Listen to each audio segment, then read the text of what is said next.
Hello mga kabro, dito po tayo ngayon sa Somoza. Kapag meron pong nakapag-chat sa atin na meron lang isang matanda na nakatira dito, kawawa rin. Tingnan po natin ang kalagayan ng isang matandang nakatira dyan sa kubo.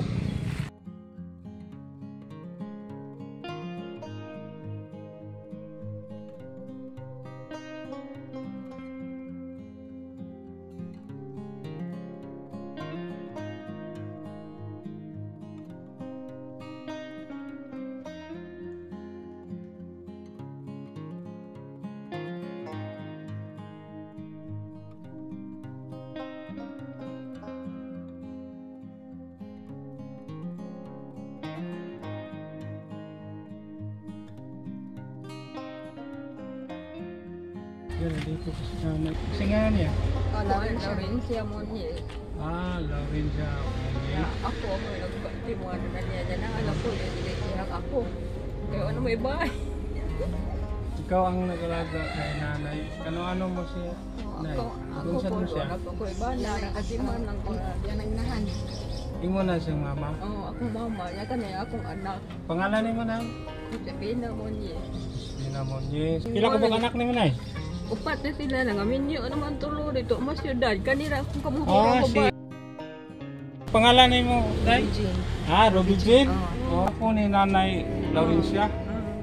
Nagkuhan si Nanay, nagluto na ako kini paghapon. Kung ano ko na siya, good ka nang maglain na gina siya, look, agamo na siya ko anang kay ano, awahi man good me, hindi makaluto ka na ang bugnawan man siya ba. Gusto niya, di kaluto niya, kang tagaan na mo siya sudan. Gusto niya, init pa ang luto, init pa ang kanon. Awahi man good, kami may muluto dito. Asa sa siya gapuyo karon nay? Mayroon siyang isang kwarto dito sa kabila. Ayo, ka may kwarta ang taon. Ito lang si nanay, maliit lang, no? Lagi. Ito lang po ang kanyang kwarto. Lagi may kwarta niya, kana ang akong anak. Saan siya matulog na? Dito lang sa sahig. Sako lang ang kanyang ano? Kanya akong anak. Balik! Apiki po kayo, kan trabaho po sa siyang bana, gabasiro ra. Ang trabaho sa asawa ni Ruby Jean, manggabas? Oo. Mura kayo trabaho niya. Ako mako'y trabaho, nagatiman lang ko ani niya. Ya nung kanang suporta kanilang po in town. Ang nagsuporta ninyo na si pero Ruby Jean. Ikaw na, membro na ba ka sa senior citizen? Oo, senior citizen niya mo saligan niya. Dugay man. Tinawar ko senior citizen doon. Unom kamuan. Ang tuluro may ihatag. Ilan taon may ipon diri kaya wala may bahay. Wala na may bahay na. Inyo lang i-divide inyong balay. Yan, hinati po ang bahay ni Ate Ruby Jean. Dito sa kabilang kwarto si Nanay Laurencia, sa kabilang kwarto din si Nanay Sikino. Ilan na edad sa lima na eh? Ako? Mag-21 ko nung Agosto. Mag-21 ka? Pila edad ni Nanay? Kana, nabinta naman na. Nabinta na? Oo.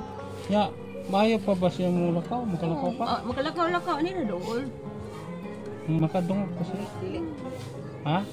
Dili na siya? Dili. Parang ano na, bingi na no? Ito po nung sa nanay, kadungog pa ba? Ay! Nagaling siya! Maayong hapon! Maayong hapon! Hindi na talaga makarinig si nanay. Hindi na makarinig si nanay. Kung saan na imong gitakang? Init kag tubig. Init kag tubig? Para kape? Kape? Gatas. Gatas? Inom tubig, init. Tubig lang imong imnon? Init? Wala day gatas? Nahudsan na gatas. Si nanay. Ako mga taga-senior ko. Tubig init lang daw ang kanyang iyang imnon kay wa ko may gatas, Paris. Katong usa na, unsa man tay maglunga? Kanon? Biyabas na. Biyabas? Nagaon. Lan. Ha? Sanay? Ano? Kato usa. Yan po si nanay, dito lang siya. Siya ra maglungag dire? Gusto niya ba nga nainit, hindi yung kaunan ba? gusto niya init Magulo yun. siya magmukang. Mga kanang Oo. ano. Kaya ba na niya? Ginagmay raman na yung agon. Pinagmay ra. So tigaan po ninyo bugas. Ako ra kami na magkahatagan niya. Sudaan po ano. Asudan kami magluto ra. Kanon ra yang agon. Taon sa no, si nanay nubinta na ang edad. So swerte na kay makaabot aning idara no. Buwang na pero abtik pa. Ang iya lang problema kay iyang pandungog. Mura na. Ako bida po mao sa Ikaw po nay. Ini Si ako Pina. pikit dunggan. Medyo bingi na rin. Pila ko anak nimo? Sarap ta. Isa lang. Isa lang grado ha. Grade 4. Grade 4. So dili kay tantong kuan di usa man niya anak mo. Babae mo anak na. Ara diri sa pilas do. Ikaw usa pa rin mo palingawan nato ikaw na. Ha? Nagkuan sa kong bata ra. Timan lang. Sa imong bana wala on dire. Wala. Yung nagabas. Sumara gini pangita sa imong bana. Nagabas. Terminti na. Wigo ra kita. Wigo lang. Kaon na kita. Nakaon. Mao ba? Nahon naging bukan kay ingin na lang nang bukan nga. Inya gini balay. Maayo no kay imong sang gipapuyo imong mama o imong lola dire. Wala mo sila laing kakuanan. Wala lain ka puyo. Maayo imong gibuhat kay imo jud silang gisagop ba. Kay tiguang na ting taon sila buhi pagkaayo o magatiman. Ikaw ra po usa diri apo. Patay na nga akong bana di. Ako ay nag-atimana na niya. Kaniya lagi mi ipon kay wa may bay. Naguba naman po. Luoy po ang lungaga ni nanay diri. Oh, wata na yung buhan niya. Mabasa na siya siguro kung ulan diri luang siya. Nanay. Ayan na yun. Sa karon di ay sinami grasya nga kaabot sa inyo ha. No? Kaya usagi namirwan ninyong kuan diri na pinanglanon gyud. Kuan lang kana. Wala haya lang konsumo bisag kuan ginagmay mag gatas na. Konsumo sa imong lola. Hapon lang kuan ra umukusog ang uwan to ginta gina. To ihang kwarto diri na. Ya gusto ta pud. Mustot na gid sa ako nang ginamong gi. Amo naman gitukod-tukuran kay bulok na yung ano ba? Yung sahig. Ilong na dyan. Ito na kana. Ito gitaw nagmuuhan ko so maipli ang taon na siya pod. Uy po no. Ta! Di na taon ka dungog.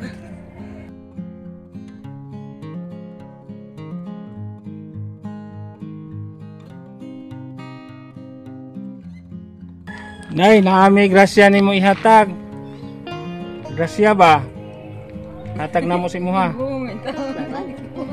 Tigaan ka na mo kining bugas. Bugas. Hindi ka dungog si nanay.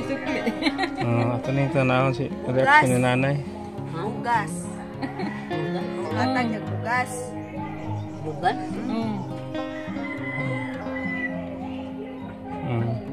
Tiganti kag bugas na ha para na kay malungag nay. Okay. Bugas di taon ang pinaka-importante ni nanay. Nay, mo ni bugas.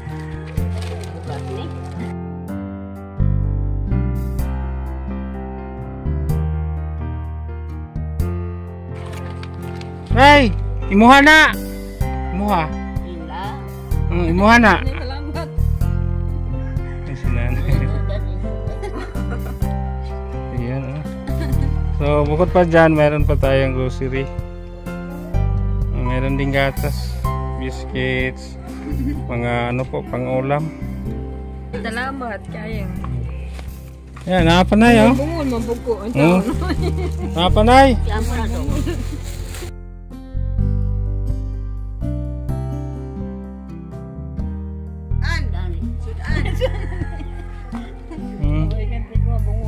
Yan, nanay, mga dilata, gatas, noodles, kape, sukal.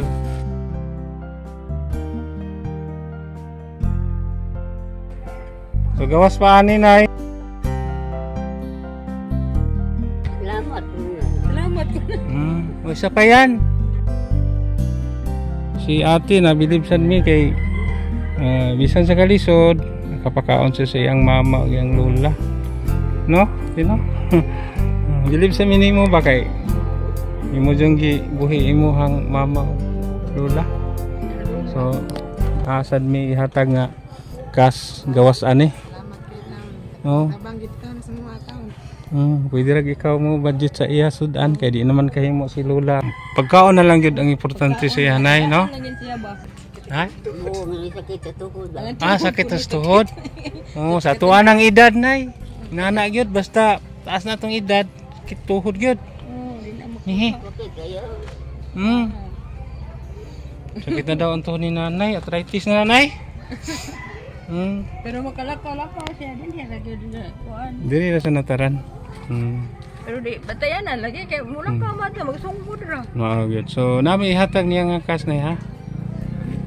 Yan na, nakabigay po tayo kay Nanay Laurencia ng 20 kilos rice, ganador, saka grocery worth of 1,000. At saka mayroong cash. Ito po, ibigay na lang natin sa anak niya, si Nanay si Pina. Pang ulam, ha? Palit mo ganang labas nga isda. Na may masuroy din no?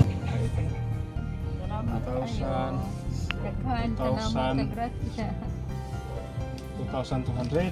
So yan, maraming salamat po. Sponsor pa rin yan, Nay. Galing po yan sa Cavite Family of Tibalog. Maraming salamat po sa Cavite Family of Tibalog. Nakabigay po tayo ng biyaya po kay Nanay Laurencia, isang senior citizen. 90 years old na ang kanyang edad. So yan si Nanay. So mayroon na silang bigas. Kay bugas na ha. Kay bugas. Okay lang. Kayo itong kapat lagi.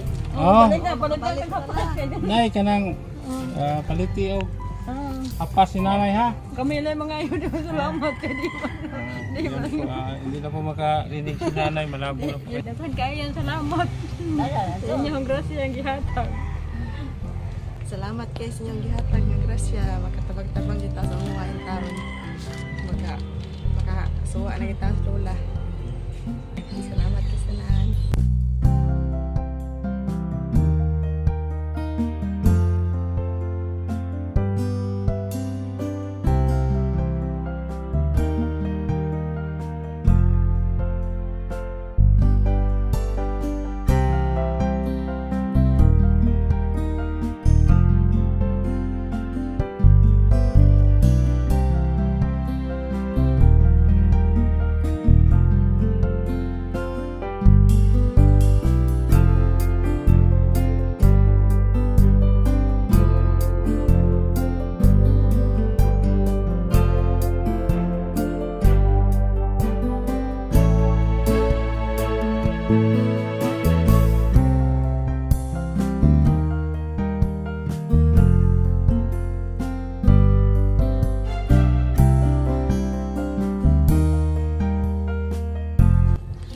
Yan lang po, maraming salamat sa ating sponsor sa Cavite Family of Tibalog. Ma'am Sir, maraming salamat. Yan, nabigyan natin ng biyayang mangkinang matanda. Saka maraming salamat din sa kanyang apo, si Romy G, na nag-alaga din, nagpakain sa kanila. So, napakabait po sa kanyang apo. Yan lang po ang dito natin.